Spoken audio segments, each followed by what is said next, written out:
Assalamualaikum warahmatullahi wabarakatuh. Perkenalkan, nama saya Diana Fitri, saya dari kelompok 5. Kami dari kelompok 5 ingin mempresentasikan hasil kerja kami atau diskusi kami tentang gangguan tumbuh kembang anak dari berbagai aspek masalah dalam kehidupan yang beranggotakan saya sendiri, Diana Fitri, Elisa Audria, dan Okta Amalia Dura. Untuk materi pertama itu tentang anak gangguan fisik tubuh yang akan dijelaskan oleh saya sendiri. Nah, pengertian dari gangguan fisik tubuh yang terjadi pada anak meliputi gangguan pertumbuhan di atas normal dan gangguan pertumbuhan di bawah normal. Jadi, dia berada di tengah-tengah. Nah, jika kesehatan fisik anak bermasalah, otomatis perkembangan fisiknya mengalami gangguan yang semulanya bisa berkembang fisik motoriknya menjadi terhambat karena mengalami gangguan permasalahan fisik. Nah, gangguan permasalahan fisik yang terjadi pada anak mengalami kelainan tubuhnya, yaitu pada sendi, tulang, maupun pada ototnya. Nah, penyebab dari gangguan fisik umumnya dapat terjadi sebelum lahir maupun setelah lahir. Pada masa anak sebelum lahir atau masih dalam kandungan ibunya dapat juga disebabkan oleh adanya penyakit atau infeksi, kelainan kandungan bayi dalam kandungan yang terkena radiasi karena keseringan di depan layar laptop ataupun handphone, makanan-makanan yang tidak sehat ketika mengandung seperti makanan-makanan instan atau lain sebagainya, mengalami depresi ketika hamil, banyak pikiran misalnya, mengalami trauma yang pernah dialami, misalnya ibu pernah mengalami kecelakaan, atau bisa juga karena faktor genetik dari orang tua. Nah, gangguan fisik pada anak itu dapat dilakukan dengan cara sering-seringnya mengajak anak untuk olahraga, kurang-kurangnya 15 menit agar ototnya dapat terlatih, membiasakan pola sehat, olahraga teratur, makanan-makanan bergizi, membiasakan anak tidak main HP saat lampu mati, dan lain sebagainya. Nah, dan apabila orang tua udah merasa anaknya ini udah lain nih gitu, jadi bisa konsultasikan dengan dokter spesialis anak tentang gangguan fisik yang dialami oleh anaknya. Nah, yang saya akan jelaskan ini ada beberapa contoh gangguan fisik tubuh pada anak. Yang pertama itu ada kegagapan. Nah, di mana kegagapan adalah kondisi yang mengganggu kemampuan seseorang dalam berbicara. Misalnya, pengulangan suku kata, kalimat, atau suara yang berulang-ulang. Dan gagap ini juga memiliki penyebab. Yang pertama itu penyebabnya adalah faktor genetik atau keturunan. Data menunjukkan bahwa hampir 60% penderita gagap juga memiliki anggota keluarga yang gagap. Jadi faktor genetik ini sangat menentukan gagap atau tidaknya seorang anak. Yang kedua, ada pertumbuhan dan perkembangan anak. Nah, gagap juga terjadi pada anak usia di bawah 5 tahun. Hal ini terjadi karena belum sempurnanya kemampuan berbahasa atau berbicara pada anak, sehingga tergolong wajar. Dan jika usianya 5 tahun ke bawah, itu tergolong wajar. Tetapi jika udah 5 tahun ke atas, itu akan menghambat perkembangannya nantinya. Ketika ada neurogenik, yang dimana gagap dapat dipengaruhi oleh gangguan pada otak, saraf, dan otot yang terlibat dalam kemampuan berbicara. Ketika kita berbicara, itu maka melibatkan otak, saraf, dan otot. Jadi, itu dapat mempengaruhi gagap seseorang. Yang keempat, ada trauma emosional, psikogenetik. Meski jarang terjadi, gagap juga dapat terkait dengan trauma emosional. Gagap juga dapat disembuhkan atau ada obat gagapnya, ada pengobatan untuk khusus gagap. Pastinya jika anak di usia 1 tahun atau 5 tahun ke bawah itu dalam hal wajar, jadi masih bisa dikontrol oleh kedua orang tuanya untuk tidak berkembang dalam kondisi berbicara yang gagap ketika memasuki masa remaja gitu. Jadi perhatian orang tua terhadap anak itu sangat diperlukan. Selanjutnya itu gagap dapat dilakukan Selanjutnya, jenis terapi yang bisa dilakukan untuk mengatasi gagap itu adalah terapi bicara, penggunaan peralatan elektronik, terapi perilaku kognitif, dan keterlibatan orang lain. Selanjutnya itu ada kesulitan makan dan gangguan pola makan. Nah, kesulitan makan dan gangguan pola makan itu pada anak di usia 1 tahun itu wajar. Tetapi jika sudah memasuki masa remaja atau dewasa, ketika mengalami gangguan makan itu sudah tidak wajar lagi. Yang mana jenis dan ciri-ciri kesulitan makan pada anak itu umumnya beragam jenisnya, mulai dari yang tergolong fisiologis hingga patologis, yang dimana patologis itu ialah penyakit. Sulit makan pada balita umumnya bersifat ringan hingga sedang dan masih tergolong fisiologis, sedangkan masalah makan yang tergolong sebagai penyakit umumnya baru timbul saat remaja. Nah, yang kedua itu ada penyebab kesulitan makan. Pada anak usia 1 tahun, kesulitan makan itu hal yang biasa, sebab saat itu anak harus menyesuaikan diri dengan perubahan bentuk makanan dari cair ke makanan padat. Nah, di usia 3 tahun, separuh porsi orang dewasa. Pada usia 6 tahun, porsinya 2/3 orang dewasa. Pemicu anak enggan makan juga bisa karena keadaan tertentu. Misalnya, anak agak mogok makan di sekolah karena tidak senang bersekolah. Nah, misalnya jika di bawah 1 tahun tuh anak kesulitan makan tuh hal yang wajar karena mereka lebih menyukai jajanan-jajanan gitu. Jadi dengan jajanan-jajanan mereka sudah kenyang, jadi tidak membutuhkan lagi mengkonsumsi karbohidrat gitu. Jadi di sini orang tua harus prihatin atau harus peduli terhadap anak sendiri gitu. Jadi tidak membiarkan mereka jajan berlebihan sehingga mengabaikan makanan yang membuat tumbuh kembang mereka menjadi anak yang sehat.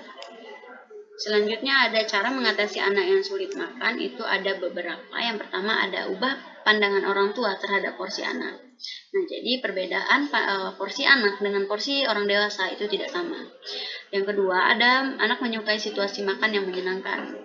Misalnya kita harus mengetahui situasi-situasi makan yang menyenangkan bagi anak. Variasikan jenis makanan. Nah, misalnya dibuat seperti bola atau dibuat seperti boneka, tapi dengan makanan yang sama gitu. Cuman variasinya yang dibedakan. Kebiasaan makan di meja makan bersama-sama adalah tindakan disiplin yang perlu diajarkan agar anak menghargai makanan. Nah, selanjutnya tanggapi masalah anak seperti muntah atau kesulitan menelan yang berkepanjangan dengan membawanya ke dokter. Misalnya sakit, mungkin kalau sakit itu anak akan nafsu makannya berkurang, jadi obati dulu penyakitnya. Seperti membawanya ke dokter. Yang ketiga itu ada anak-anak yang kesulitan berbicara, yang dimana kesulitan berbicara itu merupakan suatu bentuk gangguan bahasa yang berkaitan dengan organ bicara yang mencakup kesulitan dalam artikulasi, dalam menyampaikan kata-kata, dalam berbicara, dalam mengucapkan kata, dia mengalami kesulitan. Itu dinamakan dengan kesulitan berbicara.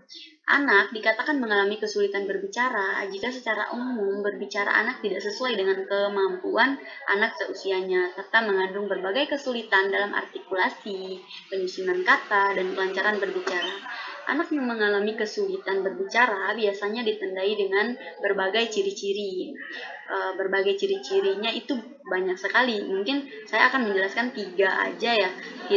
Misalnya yang pertama tidak jelas mengucapkan kata. Misalnya tolong menjadi doloy dan mengalami kelainan nada, kenyaringan suara, dan kualitas berbicara.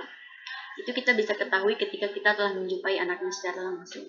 Yang ketiga itu tidak lancar dalam mengucapkan kata-kata. Misalnya jika anak berbicara dengan suara cepat atau tersendat-sendat sehingga ucapan tidak jelas jika ia berbicara dengan orang lain.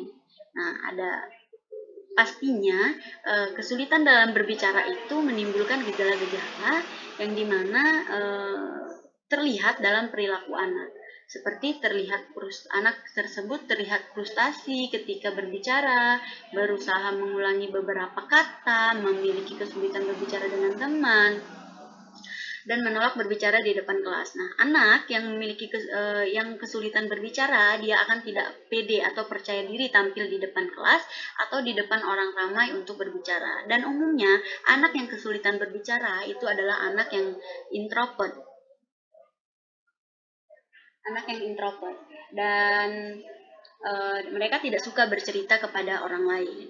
Nah, untuk materi selanjutnya itu tentang anak gangguan bahasa ekspresif dan reseptif itu akan dijelaskan oleh teman saya Erisa Audria. Kepada Erisa saya persilakan. Baik, selanjutnya saya akan menjelaskan tentang anak gangguan-gangguan bahasa ekspresif dan reseptif. Nah, apa sih bahasa reseptif dan ekspresif itu?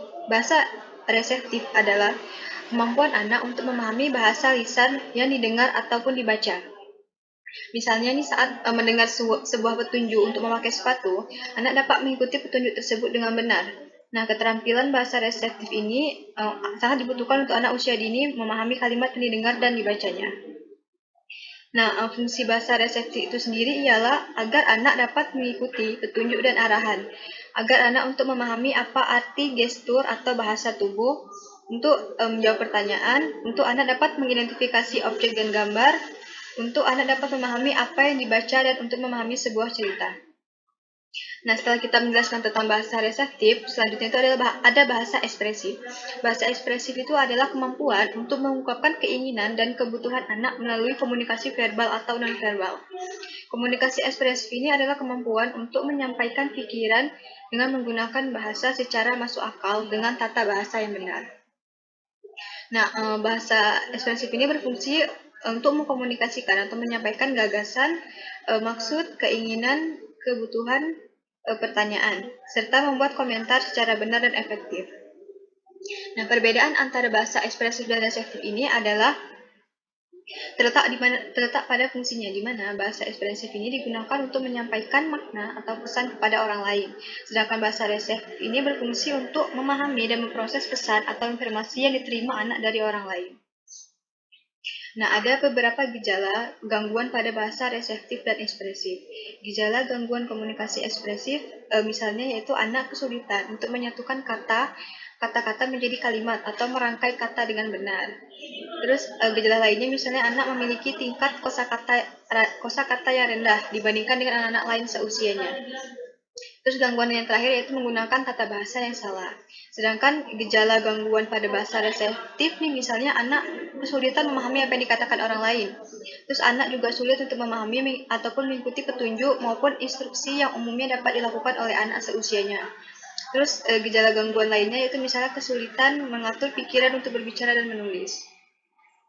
Oke, selanjutnya itu ada gangguan pemusatan perhatian dan hiperaktivitas. Gangguan pemusatan perhatian dan hiperaktivitas adalah gangguan perkembangan pada anak maupun orang dewasa.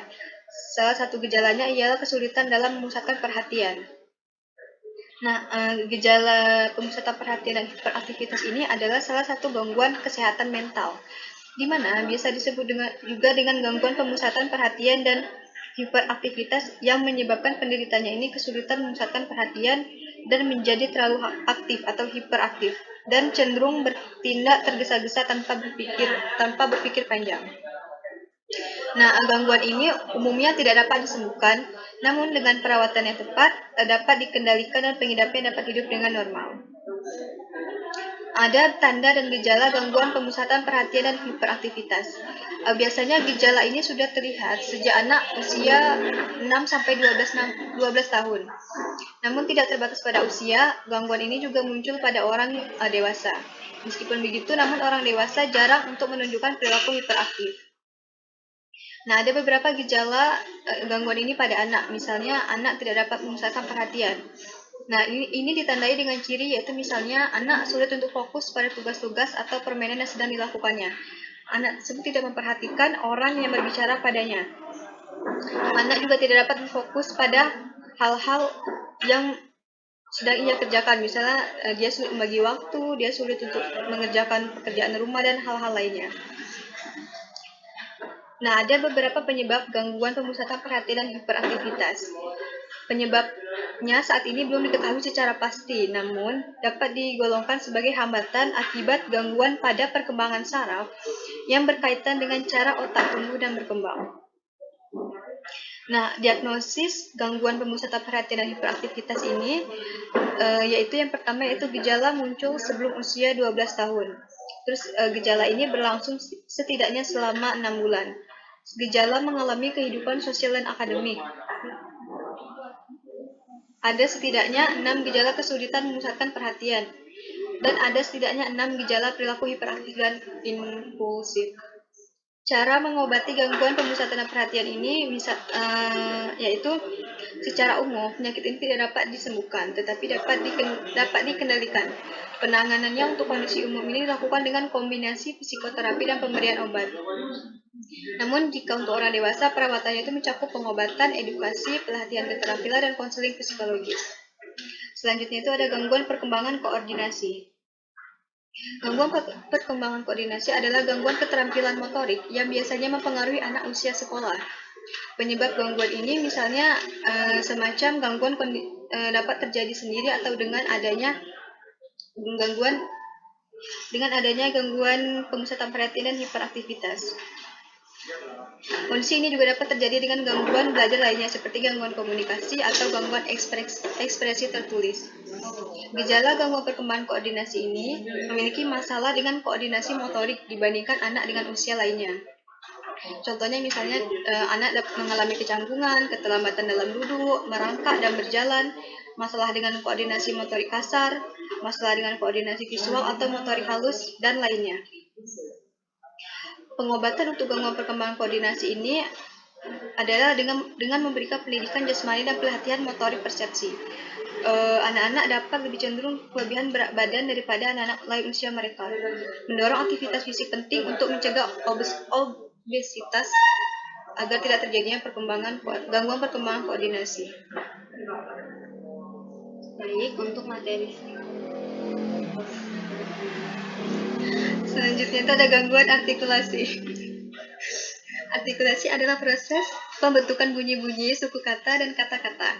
Dengan demikian dapat dimaksudkan bahwa gangguan artikulasi itu adalah kesulitan dalam pembentukan bunyi-bunyi, suku kata, maupun kata-kata, sehingga ucapannya itu sulit dipahami.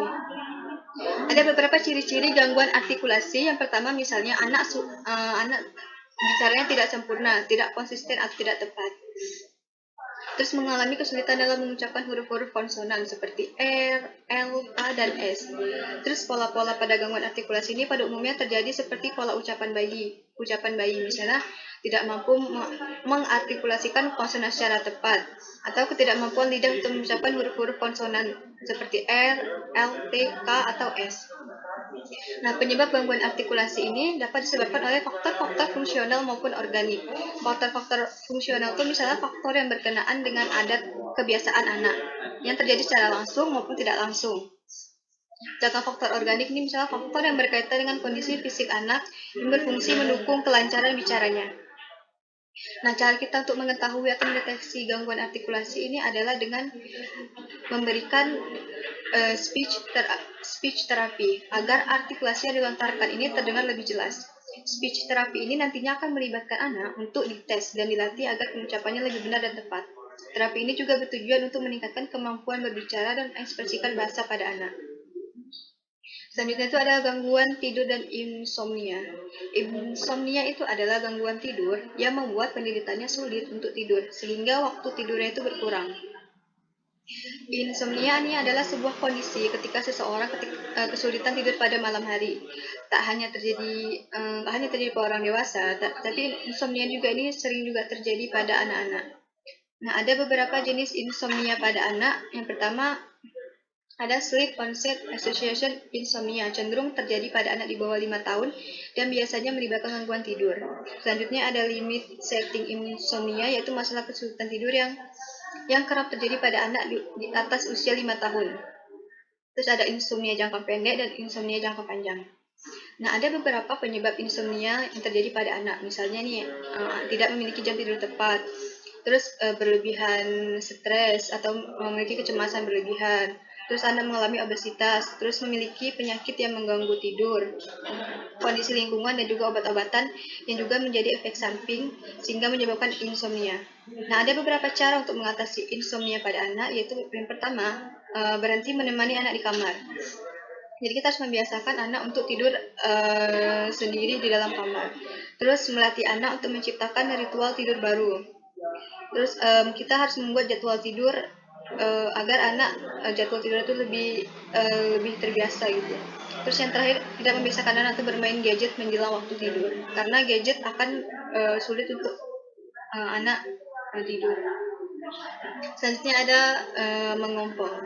Mengompol atau enuresis merupakan gangguan yang sering dijumpai pada anak. Usia di bawah 3 tahun biasanya anak masih mengompol. Namun apabila di atas usia 3 tahun, pada umumnya anak sudah tidak mengompol lagi. Nah, hal itu akan dianggap tidak normal bila terus-terusan terjadi. Ada beberapa jenis mengompol pada anak. Yang pertama ada mengompol sekunder, yaitu mengompol yang terjadi paling sedikit 6 bulan pada anak yang sebelumnya sudah tidak mengompol.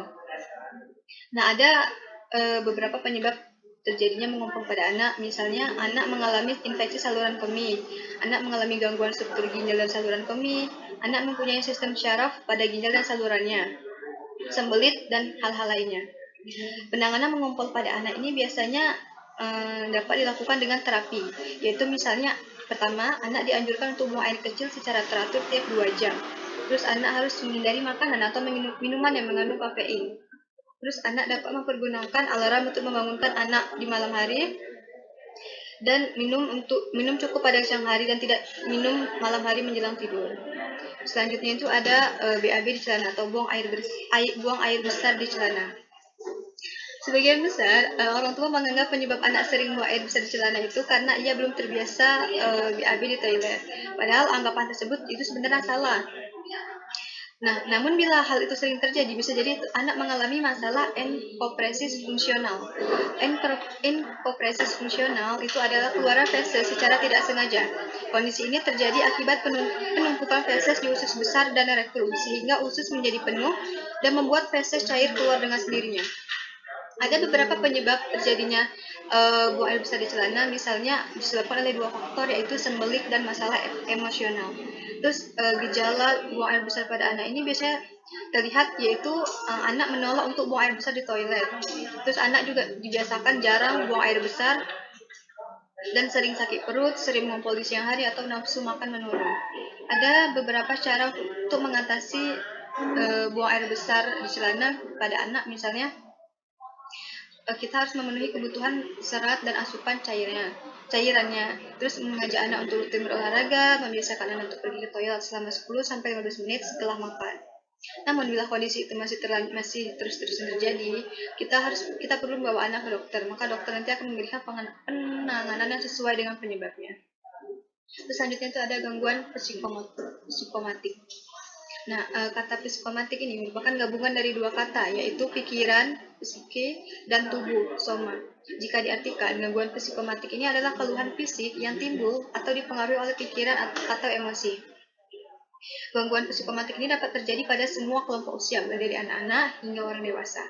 Ada beberapa penyebab terjadinya gangguan psikomatik. Yang pertama itu ada faktor genetik, ada kondisi biologis, ada pengaruh stres, dan ada keadaan keluarga. Gejala gangguan psikomatik ini ada gejala fisik, gejala psikis. Diagnosis untuk gangguan psikomatik ini, kita harus memeriksa riwayat kunjungan pasien di berbagai rumah sakit, terus melakukan pemeriksaan fisik, dan kita harus melihat hasil tes pada penyakit fisik tersebut. Ada beberapa cara untuk mengatasi gangguan psikomatik. Yang pertama itu terapi perilaku kognitif. Mengonsumsi obat-obatan seperti obat antidepresan dan mendapatkan rujukan untuk melakukan perawatan spesialis kesehatan mental seperti psikolog atau psikiater. Baik, untuk materi selanjutnya akan dijelaskan oleh Okta Amalia Dura. Kepada Okta kami persilahkan.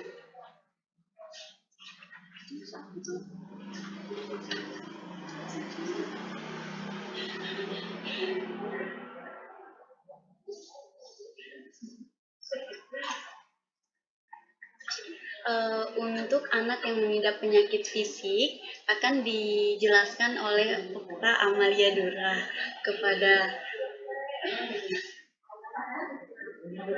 Kepada Okta kami persilahkan. Baik, selanjutnya saya akan menjelaskan tentang anak yang mengidap penyakit fisik. Anak-anak ini dalam perkembangannya mengalami hambatan sehingga tidak sama dengan perkembangan anak sebayanya. Hal ini menyebabkan anak berkebutuhan khusus membutuhkan suatu penanganan yang khusus.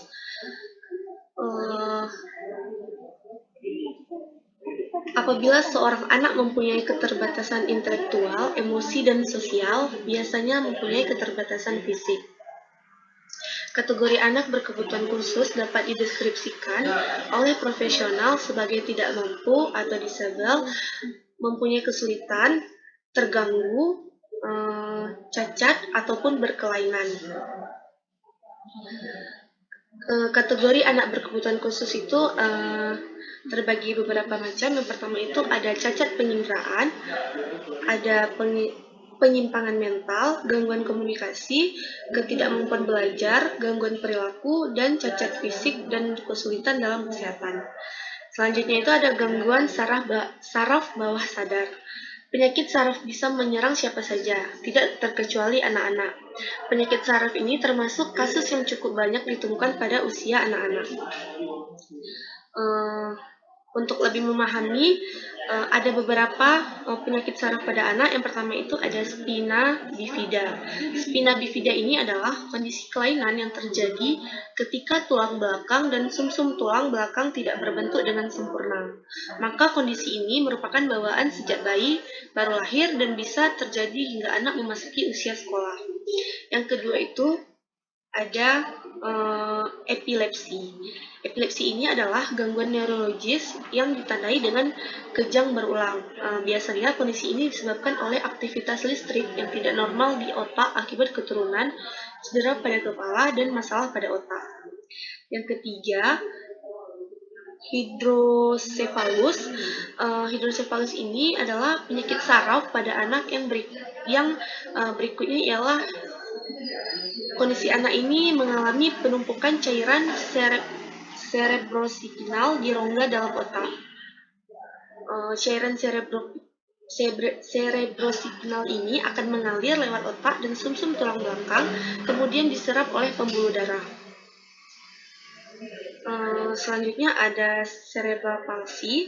Cerebral palsy ini adalah kelainan yang mempengaruhi otot, saraf, gerakan, dan kemampuan motorik anak untuk dapat bergerak secara terkoordinasi dari terarah. Kondisi yang memiliki nama lain lumpuh otak ini umumnya disebabkan oleh kerusakan otak yang terjadi sebelum bayi dilahirkan. Adapun berbagai gejala yang terjadi pada anak mengalami cerebral palsy ini adalah otot terlalu kaku atau lemah terkulai, kurangnya koordinasi otot, sering mengalami tremor atau gerakan tak sadar, gerakan yang dilakukan lambat, keterampilan motorik lambat seperti kemampuan duduk dan merangkak, mengalami kesulitan berjalan, produksi air liur berlebih, dan memiliki masalah dalam menelan, mengalami kesulitan untuk mengisap atau mengunyah makanan, dan juga kemampuan bicara terlambat. Kemudian yang kelima ada autisme. Autisme ini sering disebut dengan gangguan spektrum autisme atau GSA. Ialah kumpulan gangguan perkembangan dalam hal interaksi sosial, komunikasi, dan perilaku. Kondisi yang menyerang sistem saraf di otak ini membuat anak mengalami kesulitan untuk memahami dunia di sekitar mereka. Selanjutnya ada sindrom Moebius. Sindrom Moebius ini adalah gangguan saraf sangat langka yang mempengaruhi otot-otot, mengontrol ekspresi wajah, dan juga gerakan mata. Karena penyakit saraf ini sudah hadir pada anak-anak sejak baru lahir. Lemahnya kondisi otot wajah adalah salah satu ciri paling umum dari sindrom Moebius. Selanjutnya ada gangguan penglihatan atau sensori visual. Gangguan penglihatan tidak hanya terjadi pada orang dewasa, bahkan juga anak-anak yang masih kecil pun bisa mengalami masalah penglihatan, misalnya mata silinder ataupun mata minus. Mengatasi gangguan penglihatan pada anak ini biasanya dokter menyarankan anak untuk menggunakan kacamata. Namun jika gangguan penglihatan pada anak masih dalam kategori cukup ringan, terkadang dokter hanya tidak memberikan perawatan apapun. Yang kedua ada gangguan pendengaran atau sensori audio. Gangguan pendengaran ini adalah masalah kesehatan yang berkaitan dengan gangguan pada fungsi pendengaran ketika telinga tidak dapat menangkap atau mendengarkan suara pada salah satu atau kedua telinga. Gangguan pendengaran ini bisa terjadi semenjak lahir, bayi, balita, dan juga dewasa. Jika gangguan pendengaran ini telah terjadi sejak bayi atau balita, perkembangan kemampuan anak dalam berbicara, sosial, dan emosional bisa ikut terganggu juga. Hal ini dikarenakan indera pendengaran menjadi salah satu sumber anak mempelajari banyak hal dari mendengar. Gejala gangguan pendengaran pada anak bisa terjadi pada tahapan usia mulai dari 1 sampai 9 bulan, usia 9 sampai 15 bulan, dan juga usia 15 sampai 24 bulan, dan kurang dari 2 tahun. Penyebab gangguan pendengaran pada anak bermacam-macam. Setengah dari seluruh kasus gangguan pendengaran anak disebabkan oleh kelainan genetik dan beberapa di antaranya memiliki riwayat gangguan pendengaran menurun di keluarga. Selain kelainan genetik, namun pendengaran pada anak juga bisa disebabkan oleh infeksi pada ibu hamil, misalnya infeksi virus atau bakteri, penggunaan obat-obat yang ototoksik oleh ibu pada saat hamil, trauma lahir, riwayat trauma kepala pada anak, memiliki riwayat penyakit kuning, riwayat infeksi pada otak atau tulang belakang, dan juga riwayat infeksi telinga. Cara mengatasi gangguan pendengaran pada anak, yang pertama itu membersihkan dan mengeluarkan benda asing yang menyumbat telinga, yang kedua mengonsumsi obat, yang ketiga menggunakan alat bantu dengar, yang keempat menjalani operasi. Selanjutnya ada gangguan verbal atau tunawicara. Tunawicara ini adalah hambatan yang menyebabkan anak kesulitan untuk melakukan komunikasi verbal. Cirinya ini ditandai dengan kesulitan berbicara, suara melengking, dan juga selalu mengulangi kata. Tunawicara pada anak ini tidak melulu menggambarkan kondisi tidak bisa berbicara. Kondisi ini bisa merupakan gangguan ataupun hambatan yang menyebabkan anak kesulitan melakukan komunikasi verbal. Yang pertama itu ada gejala tunawicara yang terlihat pada anak, yang kedua pemicu gangguan bicara pada anak, dan yang ketiga cara mengatasi gangguan bicara pada anak. Selanjutnya ada sensori taktil ataupun sentuhan. Sentuhan memiliki peran penting dalam tahap awal perkembangan bayi. Pasalnya indera peraba merupakan indera yang dapat langsung digunakan sebelum kemampuan untuk menggunakan indera lain berkembang. Melalui tindakan seperti ini, bayi memahami bahwa di sekitarnya ada banyak hal yang berbeda. Ada yang kasar dan juga yang halus. Ada yang kering dan basah, serta ada yang panas dan dingin. Lebih lanjut lagi, sentuhan memiliki peran yang penting dalam perkembangan kemampuan fisik, kognitif, bahasa, hingga perkembangan kemampuan sosial dan emosional. Sentuhan tidak hanya memiliki pengaruh penting dalam tahap awal perkembangan bayi, tetapi juga dalam perkembangan usia lebih lanjut. Dalam Touch and Human Sexuality, Hafil menjelaskan bahwa sentuhan positif yang penuh kasih sayang berpengaruh positif pula pada hasil belajar, kemampuan berbahasa, peningkatan penyelesaian masalah, dan peningkatan kecepatan pemulihan fisik pada anak maupun orang dewasa. Yang pertama itu ada indera peraba dan sentuhan pada bayi, yang kedua ada gangguan pada indera sentuh bayi, dan pada gangguan indera sentuh bayi ini, bayi yang memiliki gangguan membuat taktil sensornya kurang peka cenderung akan mencari lebih banyak rasakan sentuhan. Yang selanjutnya ada sindrom Asperger. Sindrom Asperger ini adalah gangguan perkembangan mental dan saraf yang tergolong dalam gangguan spektrum autisme. Anak dengan sindrom Asperger mengalami gangguan kemampuan berkomunikasi dan interaksi sosial, tetapi masih memiliki kecerdasan dan kemampuan berbahasa yang baik. Sindrom ini menyerang anak-anak dan bertahan hingga mereka dewasa. Penyebab sindrom Asperger ini adalah kelainan genetik sehingga menyebabkan gangguan pada komunikasi antar sel otak, infeksi pada masa kehamilan seperti rubella dan sitomegalovirus, paparan racun dan zat pemicu kanker ketika hamil, kelahiran prematur, berat badan bayi lahir yang rendah, paparan terhadap obat asam valproat dan thalidomide ketika hamil. Gejala sindrom Asperger ini adalah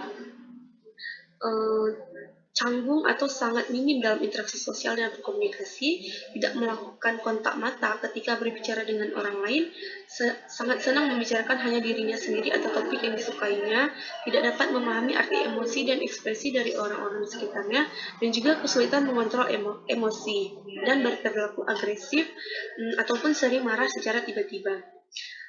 Yang ketiga ada pengobatan sindrom Asperger. Penderita sindrom Asperger ini dapat memiliki tingkat keparahan dan gejala berbeda-beda.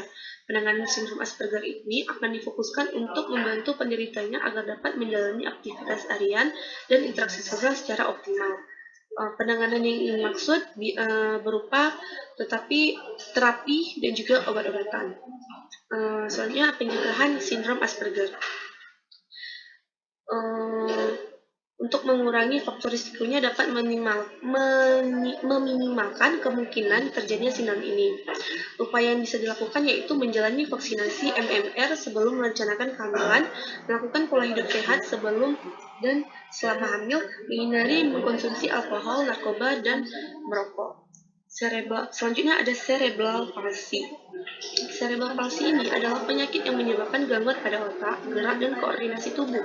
Kondisi ini dapat terjadi pada masa kehamilan ketika proses persalinan atau di tahun pertama saat kelahiran. Ada perawatan yang dapat dilakukan untuk membantu meningkatkan fungsi saraf yang mengatur pergerakan otak tubuh. Yang pertama adalah penyebab cerebral palsy. Penyebabnya itu adalah pada saat gangguan pada masa kehamilan, gangguan pasca persalinan. Yang kedua, gejala cerebral palsy. Gejalanya itu seperti pergerakan dan koordinasi, kemampuan berbicara dan makan, pertumbuhan dan perkembangan, dan sistem saraf. Pengobatan cerebral palsy ini bisa dilakukan dengan menggunakan obat-obatan, terapi, dan juga operasi. Selanjutnya ada anak dengan sakit kronis. Hampir sebagian besar anak dapat memiliki masalah kesehatan yang berbeda selama masa bayi dan kanak-kanak. Bagi kebanyakan anak, masalah ini tergolong ringan, bisa datang dan pergi, dan tidak mengganggu kehidupan serta perkembangan sehari-hari. Beberapa jenis dari penyakit kronis pada anak, yang pertama itu ada diabetes tipe 1. Diabetes tipe 1 ini adalah kondisi di mana tubuh anak tidak dapat lagi memproduksi hormon insulin. Yang kedua ada cerebral palsy.